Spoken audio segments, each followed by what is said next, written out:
Hai, selamat pagi. Hari ini Point of View SCTV hadir di Bangkalan, Jawa Timur di acara Lomba Karapan Sapi, sebuah seni tradisional khas Madura. Nah, di event ini nantinya saya akan ketemu dan ngobrol sama salah satu figur. Siapa dia dan kira-kira apa yang akan saya obrolin? Pantengin Point of View SCTV sampai selesai.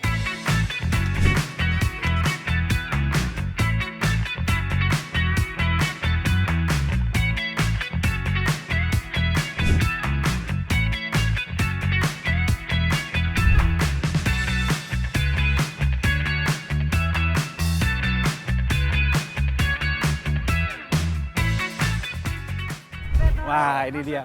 Mas Ahaye, Halo, apa kabar? Luar Ya, biasa. Thank you, Mas. Ini kita Gimana? jalan ke flag off sambil wawancara ngobrol-ngobrol boleh ya? Boleh, Nah, boleh. tapi tadi di acara pas sambutan Mas Ahaye bilang pertama kali nonton Iya. Karapan Sapi langsung. Iya, betul.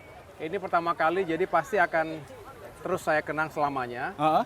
Biasanya hanya menyaksikan di televisi Ah. atau di media sosial, tapi kali ini spesial karena datang langsung ke Bangkalan, ke Madura untuk menyaksikan Lomba Karapan Sapi. Piala AHY. yang Piala kita selenggarakan hari AHY, ini, ya. oke. Tapi kenapa Karapan Sapi? Maksudnya ada sesuatu yang meaningful nggak di Karapan Sapi ini bagi Mas Ahaye, bagi Demokrat? Ya, gitu? terus terang kita itu harus selalu melestarikan warisan budaya, Betul. tradisi yang kita miliki sendiri. Tadi saya mengatakan kalau di Amerika itu ada rodeo, Rodeo, kalau di Spanyol itu ada Matador. matador. Nah, di sini ada karapan sapi. Karapan Sapi. Tapi Bung Reno, yang saya juga ingin angkat adalah nilai-nilai karakteristik dari masyarakat Madura, baik yang di sini maupun diaspora, banyak sekali di seluruh Indonesia. Iya. Itu kerja keras, jadi kerja keras. Yang kedua keberanian. Rasanya berani menghadapi tantangan baru. Kalau bisa sukses di sana sini, termasuk di luar negeri, banyak yang menjadi tenaga kerja, itu juga membutuhkan keberanian. Exactly. Keluar dari zona nyaman dan juga ingin berbuat yang terbaik. Tapi yang ketiga, yang tidak kalah penting, ada kehormatan di situ. Oke. Jadi saya rasa Lomba Karapan Sapi ini bukan hanya sekedar olahraga atau hiburan, tapi menunjukkan 3 karakteristik tadi, kerja keras, keberanian, dan kehormatan. Iya. Dan juga kalau kita lihat kanan kiri tadi pas masuk sini banyak tuh Mas Ahaye UMKM ekonomi lokal juga bergerak juga nih yang kalau ada paling acara penting, ini nih. Yang paling penting adalah acara semacam ini akan menggerakkan ekonomi. Kalau acara ini digelar, maka paling tidak yang bergerak tentu peternak sapi. Betul, pasti. Misalnya itu. hari ini saja melibatkan 48 pasang sapi plus 16. Oke. Ini dari 4 kabupaten, Bangkalan sendiri, kemudian Sampang, Pamekasan, dan Sumeneb.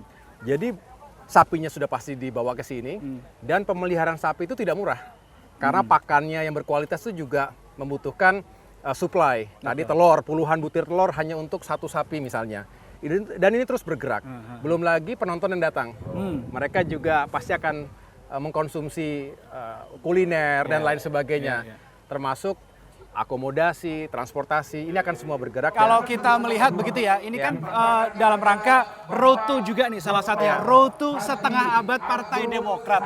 Ya. Nah, rangkaian acaranya apa saja sih Mas Ahaye kira-kira? Di samping kegiatan semacam ini, kami juga menggalakkan yang namanya Gerakan Langit Biru Indonesia Asri. Ini adalah program khusus untuk lingkungan hidup kita. Oh, oke. Jadi kami ingin menunjukkan bahwa pembangunan tidak boleh meninggalkan lingkungan. Oleh karena itu kita bersih-bersih pantai, kita bersih-bersih sungai, termasuk ada gerakan Ayo Muliakan Sungai. Kita melakukan penghijauan, penanaman pohon di sana-sini. Jadi gerakan moral ini kita lakukan rutin di 38 provinsi, 514 kabupaten kota. Nah, yang lain-lain, Bung Reno, kami tentu juga melakukan silaturahmi, tokoh-tokoh politik, lalu ada lomba-lomba. Saya hanya ingin menunjukkan bahwa Demokrat ini adalah partai yang terbuka, yang inklusif, yang juga ingin memajukan potensi generasi mudanya. Jelang seperempat abad Partai Demokrat ini kan kalau kita lihat flashback ke belakang, Ya. wah banyak banget ini pengalamannya. Sejak ada jadi ruling party, Iya. jadi partai penyeimbang. Apa sih yang bisa diambil, dipelajari oleh Partai Iya, Demokrat? betul sekali Bung Reno.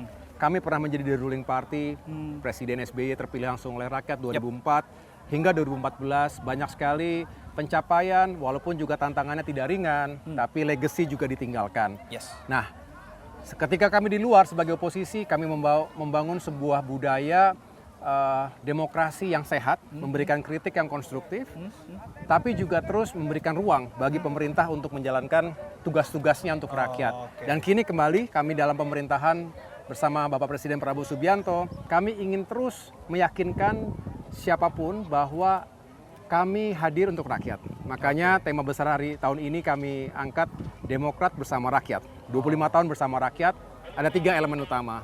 Memajukan ekonomi, tentu dengan kesejahteraannya bagi rakyat. Yang kedua adalah menegakkan keadilan, hukum harus ditegakkan secara adil, tidak tajam ke bawah, tumpul ke atas. Dan yang terakhir, menjaga demokrasi. Akhirnya karena udah nggak sabar nih masyarakat untuk segera memulai. Terakhir aja Mas, ada data terbaru survei SMRC. Demokrat itu masuk 4 besar. Oke. Itu bagaimana? Ada tanggapan Mas AHY terkait dengan hal ini? Kita harus terus bekerja keras, harus terus fokus. Mengapa? Karena kita boleh merasa bersemangat melihat hasil survei, tapi yang paling penting adalah bagaimana solusi itu kita hadirkan. Oke. Karena kepercayaan rakyat itu bukan berdasarkan survei, tetapi berdasarkan apa yang kita lakukan.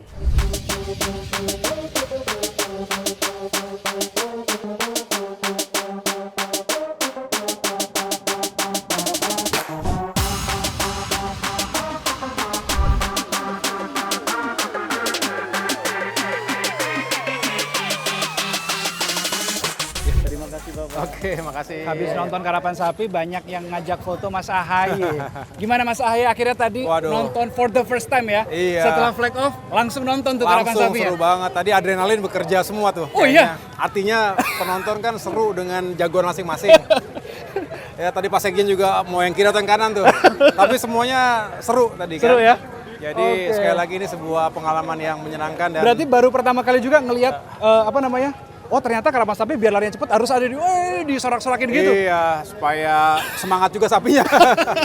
Mas AHY, Iya, kalau iya. kita tadi kan ngobrol-ngobrol soal ekonomi. Nah ini gini, Iya. UMKM warga-warga yang juga berjualan. Jual apa ini?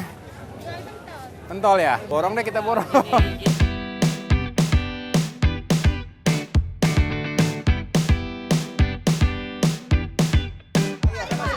Woi. Oh, gimana Mas? Enak Mas? Enak. Wih. Wah. Saya nanya Mas AHY enak apa enggak? Maksudnya saya minta maksudnya. Gimana Mas AHY tadi udah ngicipin sate, pentol, Sate, pentol. telur gulung. Iya, tapi senang lihat UMKM-nya hidup. Sekali lagi kalau kita rajin bikin acara, event, pemerintah daerah, masyarakat lokal, termasuk juga para pelaku UMKM akan senang karena akan ada perputaran ekonomi. Kalau UMKM bergerak, ini akan menopang ekonomi secara signifikan. Dan kita bicara ada berapa juta pelaku UMKM se-Indonesia. Di Jawa Timur sendiri, termasuk di Madura sendiri, jumlahnya besar. Jadi saya turut ingin mendorong siapapun, termasuk kader Demokrat, untuk memajukan dan memberdayakan UMKM kita. Nah, saya sengaja ajak Mas AHY duduk di sini. Kenapa? Karena saya mau kepoin gitu kan dari segi Mas AHY-nya. Mas AHY ini kan udah jadi ketum Demokrat sejak tahun 2020. 2020 pertama kali. Ya. Sampai dengan sekarang, boleh dong di-sharing kira-kira ada nggak sih keputusan yang bikin Mas AHY itu gimana gitu, kayak keputusan tersulit gitu? Sebetulnya kita selalu dihadapkan pada situasi yang bisa dikatakan tidak mudah. Ketika saya mendapatkan amanah sebagai ketua umum, di hari itu juga diberlakukan keadaan atau kondisi yang emergency lah, bisa dikatakan. Waduh, ini untuk menemani kita. Terima kasih Bu. Terima kasih ya. Iya. Terima kasih Bu ya. Nah, jadi ketika itu kita segera masuk ke dalam PPKM dulu ya. Ya, PPKM. Pembatasan ketika terjadi pandemi COVID-19. Dan ini tidak mudah. Baru dilantik, baru diangkat menjadi ketua umum yang seharusnya melakukan konsolidasi ke seluruh wilayah, langsung menjaga jarak. Betul. Kita lebih banyak di dalam rumah, kemudian sangat membatasi interaksi dengan kader, termasuk dengan masyarakat. Padahal ketika itu seharusnya saya konsolidasi. Kami berusaha Demokrat mengambil peran, membantu masyarakat yang membutuhkan, karena banyak sekali yang harus gulung tikar, termasuk para pelaku UMKM. Ketika itu juga sangat dibutuhkan APD, masker, dan lain-lain. Alat pelindung diri. Kita ingat ya waktu itu ya, Ya. memberikan bantuan sosial, bantuan kesehatan, bantuan juga untuk permodalan bagi masyarakat yang sangat terdampak tadi. Dan ketika kami sedang menata langkah itu, tiba-tiba Demokrat menghadapi sebuah ujian besar, yaitu ingin direbut oleh, ya kita tahulah waktu itu ada oknum kekuasaan melakukan KLB, inkonstitusional. Dan tentu kami tidak tinggal diam. Akhirnya saya menyatukan semua elemen Partai Demokrat di seluruh tanah air, dari pusat hingga paling bawah begitu ya, untuk sama-sama kita kokoh, bersatu, solid, merapatkan barisan, dan melawan kezoliman dalam politik. Dan alhamdulillah setelah melewati badai tersebut tidak mudah, karena bukan hanya secara hukum yang harus kita perjuangkan, tapi secara politik dan sosial. Kami tidak akan pernah melupakan kejadian itu, dan akhirnya kami selamat bisa mempertahankan kedaulatan dan eksistensi termasuk kehormatan partai kami. Dan setelah itu baru kita kehilangan cukup banyak waktu. Padahal ketika partai-partai lain mempersiapkan pemilu 2024, termasuk 9 anggota legislatif, kami harus habis-habisan menjaga dulu kedaulatan partai. Dan bisa dibayangkan, pasti banyak yang khawatir kalau bergabung dengan Demokrat nanti ternyata pergantian kepemimpinan, pergantian status, dan lain sebagainya. Jadi mereka enggan, khawatir, takut-takut. Setelah itu kami yang berada di luar pemerintahan ketika itu sebagai oposisi juga tidak mudah mencari partner untuk menyiapkan diri menuju pemilu 2024. Akhirnya kami merintis kebersamaan dengan Poros Perubahan. Masih ingat waktu itu. Sampai dengan menjelang waktu pemilu, tiba-tiba prahara datang lagi, badai datang lagi, kami didepak begitu saja, dan akhirnya saya dalam waktu yang singkat harus mengambil keputusan. Kalau tidak di situ, lalu kemana? Dan alhamdulillah ketika itu bertemulah dengan Pak Prabowo dan jajaran dari koalisi yang sudah terbangun sebelumnya. Dan situlah kami membangun kebersamaan untuk bisa memenangkan pemilu 2024. Nah, akhirnya dari situ kami punya jalan untuk kembali ke pemerintahan setelah 10 tahun berada di luar. Kita juga ingin menyukseskan pemerintahan Presiden Prabowo Subianto. Kami ada di situ, ada di sini, tidak kemana-mana. Tapi kami juga punya perjuangan di parlemen untuk terus memberikan masukan-masukan yang membangun juga bagi pemerintah. Nah kan berarti dari tahun 2020 kemudian langsung apa ya bahasanya Minum kayak ya? Silakan. Itu kayak istilahnya kayak dar-der-dor begitu loh. Banyak sekali dar-der-dornya. Iya. Dan tidak mudah bagi seorang Mas AHY untuk kemudian mengambil sebuah keputusan. Itu partner diskusi, partner ngobrolnya, itu siapa? Kalau ditanya partner diskusi saya siapa, tentu saya bersyukur punya mentor senior. Yaitu tiada lain tiada bukan Pak SBY sendiri. Iya. Bukan hanya kaya pengalaman, karena beliau ingin memastikan bahwa Demokrat generasi terkini lebih bisa mewarisi legacy yang telah beliau torehkan. Kita ingin memastikan ekonomi terbangun dengan baik. Karena pada akhirnya daya beli masyarakat itu yang harus kita perjuangkan. Lapangan pekerjaan yang layak dan pemerataan pertumbuhan ekonomi di seluruh wilayah, termasuk melalui pembangunan infrastruktur. Betul. Yang kedua tadi saya katakan hukum dan keadilan, yang terakhir demokrasi sendiri. Saya sering diskusi dengan beliau. Saya juga berdiskusi dengan para kader senior. Tapi yang menyenangkan adalah makin hari makin banyak generasi muda yang juga tertarik bergabung dengan Demokrat dan datang dengan perspektif yang menurut saya menarik. Saya tidak merasa muda lagi. Banyak sekali yang sekarang sudah jauh lebih muda. Generasi milenial pasti, dan sekarang generasi Z juga sudah semakin melek politik. Dan mereka datang dengan substansi, datang dengan idealisme, datang dengan gagasan dan kreativitas. Saya senang sekali. Karena bagi saya politik itu harus tentang gagasan, tentang keberpihakan pada mereka yang perlu mendapatkan perlindungan dan dukungan. Belum lagi bicara teknologi. Cepat nggak sih perubahannya? Cepat sekali. Cepat itu ya? Cepat sekali. Lompatan teknologi artificial intelligence itu seringkali membuatnya tergopoh-gopoh. Regulasi baru dilakukan pembaharuan atau adjustment, sudah ada perubahan lagi. Mas Ahaye bilang bahwa salah satu mentor atau yang sering diajak berdiskusi adalah Pak SBY. Yang tidak banyak orang bisa merasakan hal itu. Kalau menjadi anak presiden ke-6, privilege atau sesuatu yang challenging juga in the same way? Saya biasa dari muda itu dibanding-bandingkan. Karena kebetulan track yang kami lalui itu di sana-sini ada kemiripannya. Saya merintis karier yang juga sama dengan Pak SBY sebagai prajurit, sebagai Militer, perwira, militer. Jadi setiap langkah karier itu selalu ada yang suka membanding-bandingkan. Dalam perjalanannya masuklah ke dunia yang begitu penuh dengan ketidakpastian, yaitu politik. Ini juga seringkali ketika bagus, kita dianggapnya selalu mendapatkan privilege. Benar, dan saya tidak pernah memungkiri, tidak pernah mengatakan, enggak, ini karena saya sendiri, enggak.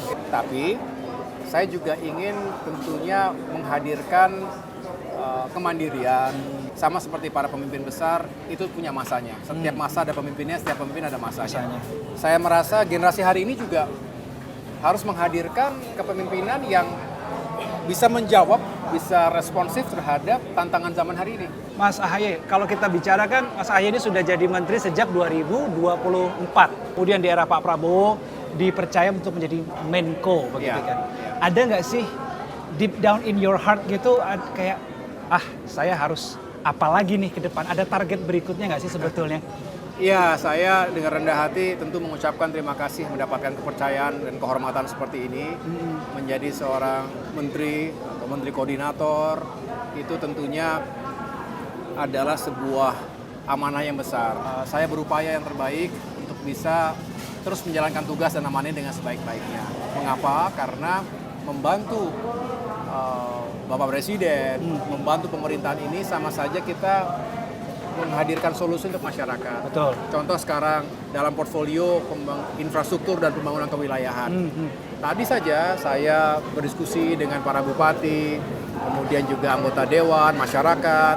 Mereka semua mengharapkan infrastruktur yang semakin baik. Di Madura ini? Di Madura, dan di mana-mana. Okay. Kemarin saya baru kegiatan di Gresik, Bung Reno, itu baru saja datang ke sebuah kawasan Desa Campurrejo namanya, itu yang telah direvitalisasi, ditata dari kawasan kumuh, ini masyarakat nelayan, menjadi sebuah kawasan dan komunitas yang jauh lebih layak, lebih bersih, lebih sehat, lebih asri, dan tentunya lebih produktif.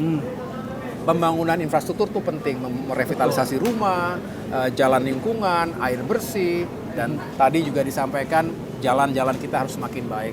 Tentunya membutuhkan kepemimpinan, orkestrasi, semua. Karena saya selalu mengatakan tidak mungkin pemerintah sendirian. Dunia swasta, investor itu harus dihadirkan. Dunia akademisi harus dilibatkan. Komunitas harus diajak partisipasi. Dan media. Teman-teman media juga bisa menjadi amplifikator. Mas Ahaye ini kan perannya sebagai ketum, kemudian sebagai Menko juga Nah, biasanya nih kalau saya ngobrol sama beberapa pengamat nih Mas Ahaye, pemilu kita kan 2029. Biasanya tuh kalkulasinya 1 sampai 1,5 tahun ini kan udah mulai persiapan nih, udah ancang-ancang nih gitu kan. Kalau ada pertanyaan atau ada kondisi tertentu begitu yang kemudian menimbulkan sebuah pertanyaan, ketum first or Menko first? Saya harus meletakkan negara di atas yang lainnya. Artinya Menko first. Mengapa? Karena ini adalah tugas dan amanah untuk menjalankan peran di pemerintahan. Pemerintahan itu berarti untuk semua, tidak partisan, tidak melihat warna baju, identitas, baik itu identitas suku, agama, ras, etnis, tapi juga identitas politiknya. Jadi kita mengambil keputusan dan kebijakan itu benar-benar murni untuk rakyat. Bahkan saya mengatakan salah satu yang paling harus diprioritaskan adalah mengentaskan ketimpangan antar wilayah. Jadi jangan sampai orientasinya yang penduduk besar kan di Jawa. Lalu kalau gitu pembangunan fokus di Jawa saja. No. Tidak boleh seperti itu. Kalau pendekatan elektoral mungkin ngitungnya yang penduduk besar saja, tapi padahal semua warga negara, setiap warga negara Indonesia mendapatkan hak, memiliki hak yang sama dalam pembangunan.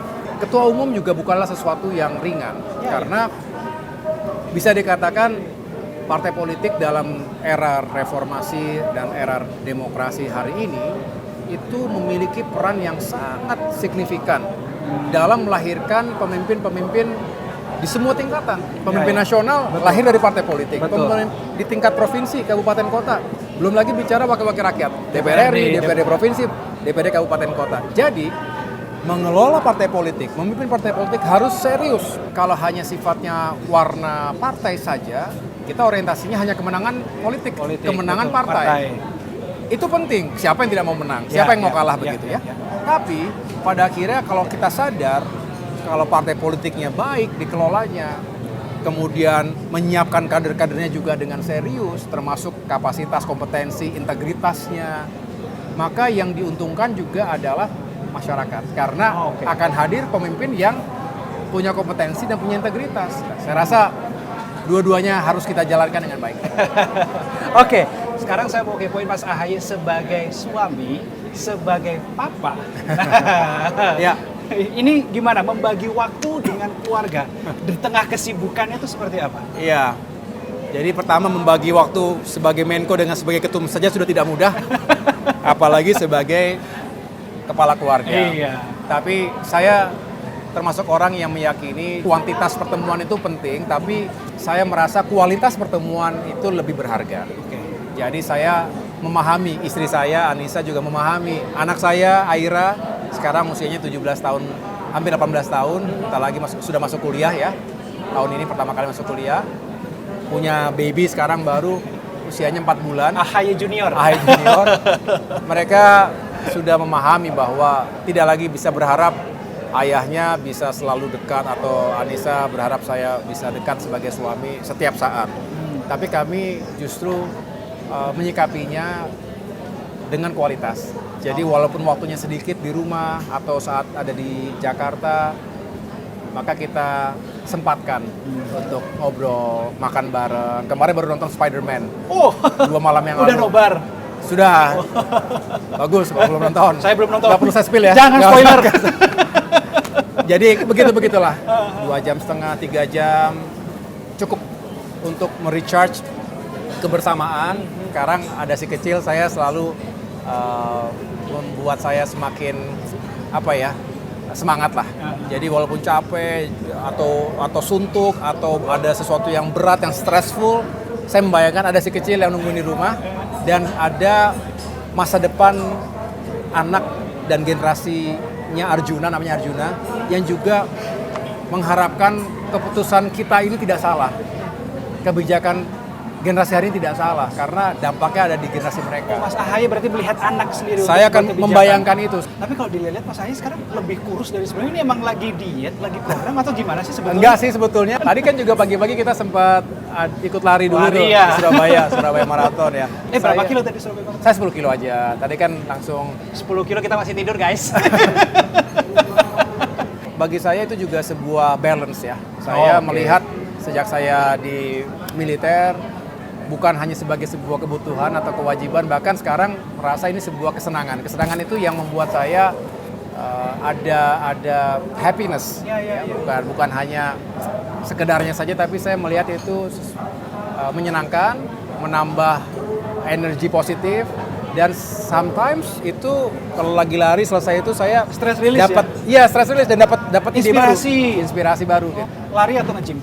Lari atau nge-gym. Sekarang saya imbang, tapi sekarang lebih banyak larinya. Jadi dulu lebih banyak nge-gym 60-40, sekarang mungkin 60 lari 40 nge-gym. Oh, berarti lebih ke lari ya? Lebih ke lari sekarang. Oke. Mas Ahaye, thank you so much. Sama-sama, udah ngobrol-ngobrol, udah diskusi, udah cerita banyak ke publik. Ini kita jumpa di episode lainnya. Saya Ridho Reksa pamit. Sampai jumpa, salam ACTV. Kita makan. Kita makan, yuk.